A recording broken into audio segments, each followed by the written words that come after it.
Syekh Ibnu Athaillah As-Sakandari, Al-Hikam pasal 58.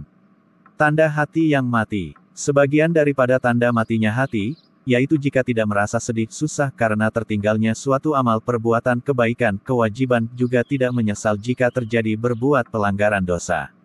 Syarah pada hikmah sebelumnya diterangkan supaya jangan meninggalkan zikir walaupun hati belum bisa hadir ketika berzikir.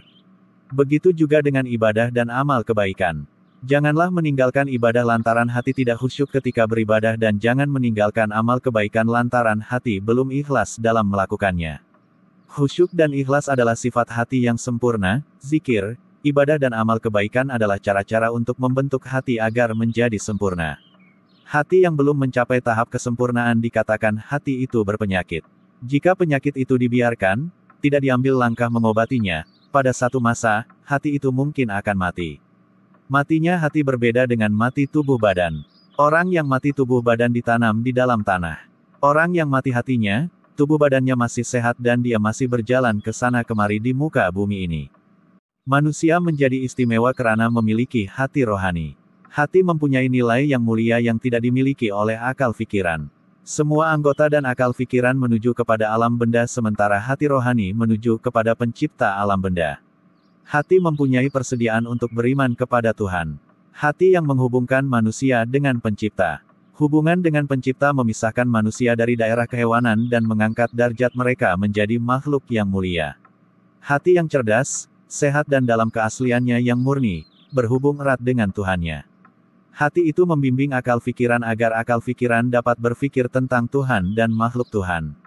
Hati itu membimbing juga kepada anggota tubuh badan agar mereka tunduk kepada perintah Tuhan dan menjauhi larangannya.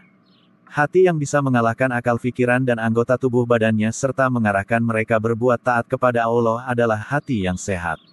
Dalam suatu hadits Rasulullah Shallallahu Alaihi Wasallam bersabda, barang siapa yang merasa senang oleh amal kebaikannya, dan merasa sedih menyesal atas perbuatan dosanya, maka ia seorang mukmin. Abdullah bin Mas'ud radhiyallahu anhu berkata, ketika kami dalam majelis Rasulullah SAW, tiba-tiba datang seseorang yang turun dari kudanya dan mendekati Nabi Shallallahu Alaihi Wasallam sambil berkata, wahai Rasulullah, saya telah melelahkan kudaku selama 9 hari, maka saya jalankan terus-menerus selama 6 hari, tidak tidur di waktu malam dan puasa pada siang hari, hingga lelah benar kuda ini, demi hanya untuk menanyakan kepadamu 2 masalah yang telah merisaukan hatiku hingga tidak dapat tidur. Nabi Shallallahu Alaihi Wasallam bertanya, siapakah engkau? Jawab orang itu, Zaidul Khair. Berkata Nabi Shallallahu Alaihi Wasallam, wahai Zaidul Khair, bertanyalah kemungkinan sesuatu yang sulit, yang belum pernah ditanyainya. Berkata Zaidul Khair, saya akan bertanya kepadamu tanda-tanda orang yang disukai dan yang dimurkai. Jawab Nabi Shallallahu Alaihi Wasallam, untung, bagaimanakah keadaanmu saat ini wahai Zaid? Jawab Zaid, saya saat ini, suka kepada amal kebaikan dan orang-orang melakukan amal kebaikan, bahkan suka akan tersebarnya amal kebaikan itu, dan bila aku ketinggalan merasa menyesal dan rindu pada kebaikan itu, dan bila aku berbuat amal sedikit atau banyak, tetap saya yakin pahalanya. Jawab Nabi Shallallahu Alaihi Wasallam, ya itulah dia, andaikan Allah tidak suka kepadamu, tentu engkau disiapkan untuk melakukan yang lain daripada itu, dan tidak peduli di jurang yang mana engkau akan binasa.